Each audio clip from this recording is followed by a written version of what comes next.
welcome to episode 13 of IP&O from home. We are, of course, as always, live from the couch in my room. Today, we have another special guest. We have Joe Holtsclaw, who is the director of the IWMS Administration in Strategic Services. Hey, Joe, what's up? How you doing? Glad to be here with you guys. I know it's you mentioned 13 episodes. We're in week number 15, I think, of working remotely. So who's counting? But there you go, week number 15. All right, so we have a few kind of general questions for you. So first, for those people who are listening that aren't familiar, can you tell us about the role of IWMS administration within IP&O? Sure. IWMS administration is primarily responsible for optimizing the practical use of our workplace computerized systems. We provide the best possible user experience to everyone that's interacting with those resources. We evaluate and we choose the best systems. And we deliver training for all personnel that use the systems so that they use it properly. And we manage the physical asset portfolio across the entire division. This includes all the buildings, the equipment in the buildings, the utility infrastructure throughout the campuses. Drilling down into that, we do that with really a dedicated team of professionals. I have with IWMS Help, that is Catherine Fernandez and myself, and we deal with all of the requests or the inquiries that come in about, again, how to use the system. I can't log in, I don't have access. I'm not sure about, how to use this particular module, and we get those requests and we try to resolve the issues with those. I have two trainers, that's Sue Bouillon and Maya Selzer, who provide all of the training, not only for our systems, but they also try to help out with other things along the way. Most recently, they've tried to help out with a little bit of a reference guide for WebEx and how to use certain things on WebEx for everyone. I'll get into the learning management system and the training resource library in just a little bit. But I want to mention Keith Grabowski, who manages the asset portfolio, along with James Boswell and Kevin Malone. And between the three of them, they manage about 50,000 pieces of equipment, almost 1,000 buildings, miles and miles of utility infrastructure piping and all, and make sure that all the data is entered into the system and that it's managed properly, so that we can support strategic reporting and all other types of reporting along the way. So that's basically my team and our role, and it's a very strategic role throughout the division. Wow, so that's a lot of work. And yeah. I mean, with that, how has that team and your team and those guys out in the field, how has everybody had to adapt to working through this current situation? I think everybody's adapted very easily to this. I think we do a lot of, we don't have a lot of in-person activity, with the exception of training, of course. Most of the work that we do is via, email or phone calls. We do have some walk-ups, some people who are in the building who come over and talk to Keith or talk to me or talk to Catherine about certain things. But for the most part, a lot of what we do is online. So the transition for us has been fairly easy. I think, some of the issues, but for the most part, I think it's been a very, very smooth transition. Now on the training side, it's been a little bit of a learning experience, because we've done a lot of instructor-led training, and that's in-person training throughout the year. So we've had to transition into web-based training, and so we had to experiment a little bit with online synchronous training. And setting that up was a little bit of a challenge, but with the help of our IT department and some of the folks up in Newark, we were able to really make that happen. And just to explain what online synchronous training is, so we had to have a mechanic come into one of the conference rooms that had Wi-Fi capabilities. And what we were able to do is hook him up with his iPad, and we were able to have Sue and Maya from each from their separate homes log in and see what doing. So they took him through the course. They were able to see his iPad, see what he was doing, and whether or not he was doing things and following the directions that were being provided, so that they can take him through the steps that would provide all the training that he needed to then go out in the field and get work orders, complete work orders, put his time on work orders, and update the status on work orders. So again, it was a little bit of a challenge. We weren't sure how it was going to work, but again, it was something that and everything worked out. And so we can add that particular type of training to our repertoire. And so now going forward, we have that tool in the training toolbox. That's great. I know right now a lot of the focus is on what things are going to be like when we all get back to somewhat, some form of normalcy and we get back to campus. So how is the work that your group is doing now setting you up for success once we get back? I think this has made us more confident in our abilities. We've had to, one day we're at 33 Knightsbridge, and we're all sitting there and we're all doing our jobs from our offices.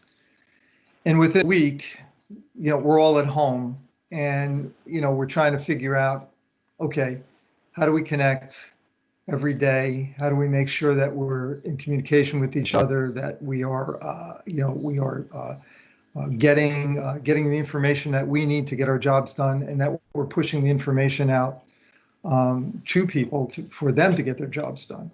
And I think it's just made us more confident because we've been able to rise to the occasion. We've been able to adapt very quickly. It's made us more flexible, and we're now thinking. We have a more universal way of thinking now, a 360 view, if you will. That you not only have to see what's ahead of you, you have to widen your field of vision to see what's on either side of you and even what's behind you. So in the organization, and I think it's made us more aware of everyone else's place in the organization and what we need to do to help us all do our jobs more effectively and efficiently. I think it's also made us focus on the greater good too. We're not only thinking about what we're doing and how we need to do it, but we're also saying, how can we make it better for the organization overall?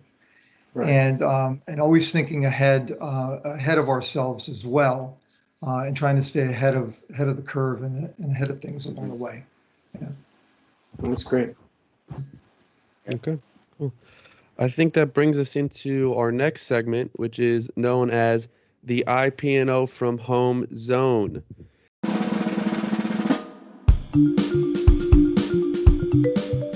So with this, for the past few weeks, we've been doing like a kind of 3-round trivia with questions tailored to the guest. So, when we had David Van Dyke, we had sports questions. So for you, we chose classic rock questions as the strategic services classic rock expert. So, okay. All right. So here we go. Here is question number 1. Having made $18,000 for their performance at Woodstock, this person was the highest paid act at the festival, or this group. Is it A, Janis Joplin, B, Jimi Hendrix, C, Santana, or D, The Who? Some great choices.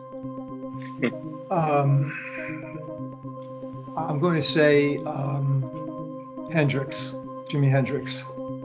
That is correct. Correct. Jimi Never have Hendrix guessed that. was the highest paid act. $18,000. Wow. That's a lot of money. Hope he didn't spend it all in one place there. What does that translate to in today's dollars, I wonder? Yeah. I don't know. Probably out of All right, well.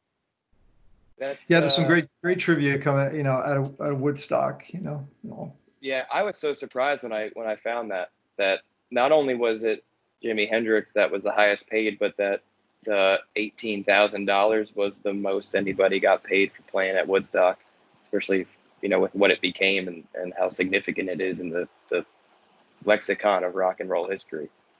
Absolutely. I had a little trivia there with Woodstock. I know CCR played at Woodstock, and a lot of people don't know that because they weren't included in the film at all. And that was because John Fogerty didn't think that their performance was really up to snuff.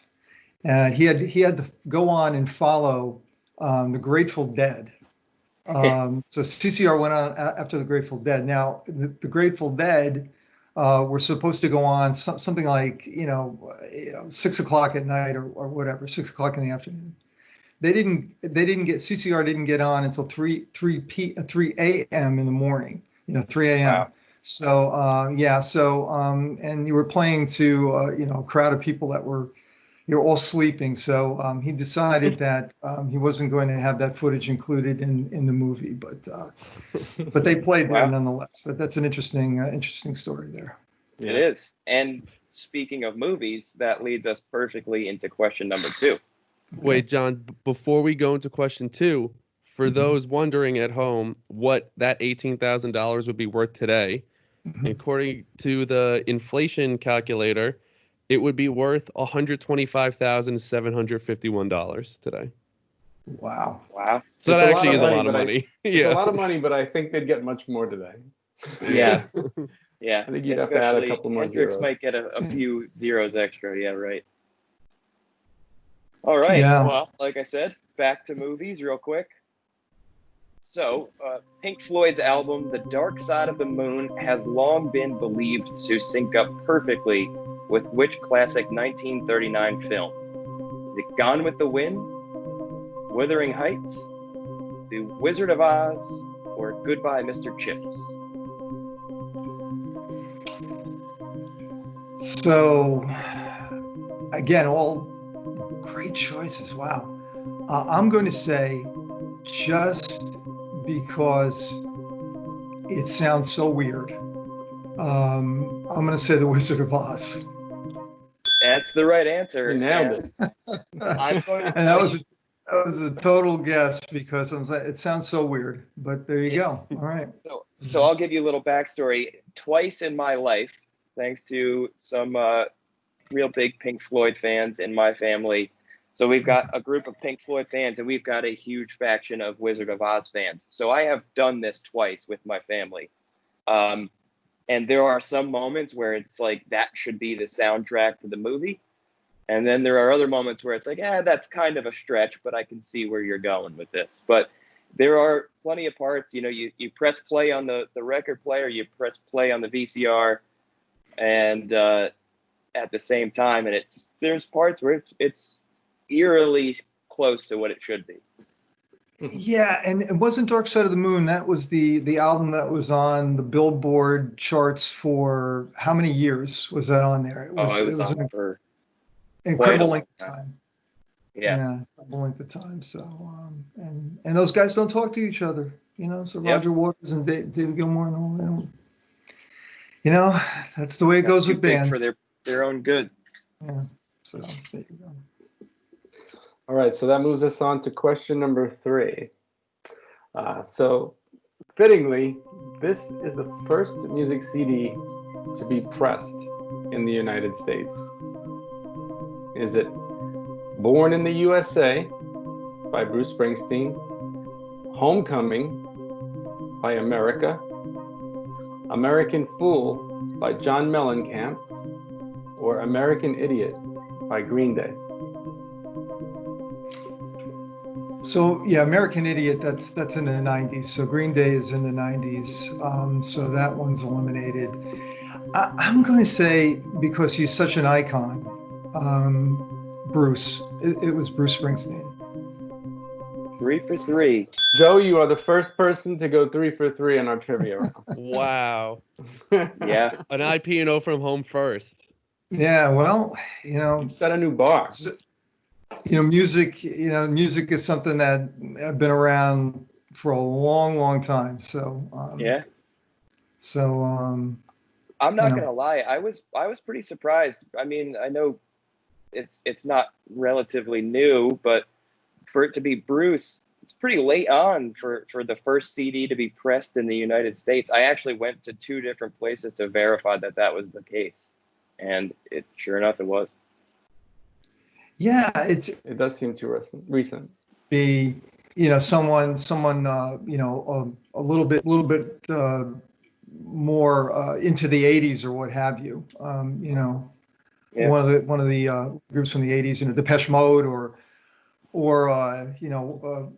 the Cars or someone like that. But let Bruce Springsteen do it. Considering I think his first album came out in '73, Greetings from Asbury Park. Yep. In '75 was Born to Run. So for that to be the first CD and all, it's incredible. But there you go. Yeah. Well, definitely a historic moment in IP&O from home history. The first perfect game. So, yeah, Joe, thanks for coming on, for playing Thanks the a game, lot, for telling Joe. us about IWMS, and we'll give you the last word. Hey, thanks. I appreciate the opportunity to come on and talk to you guys about what IWMS is all about. And I also appreciate doing the trivia contest with you there. I think it's all something we can look back on and smile at when we get to the other side of all of this. So it's going to be I think a bright spot. And I do kudos to you guys for coming up with this concept and really again bringing a bright spot into our lives. Thanks. Thank you, Joe. You, Joe. Yeah, thanks, Appreciate Joe. it.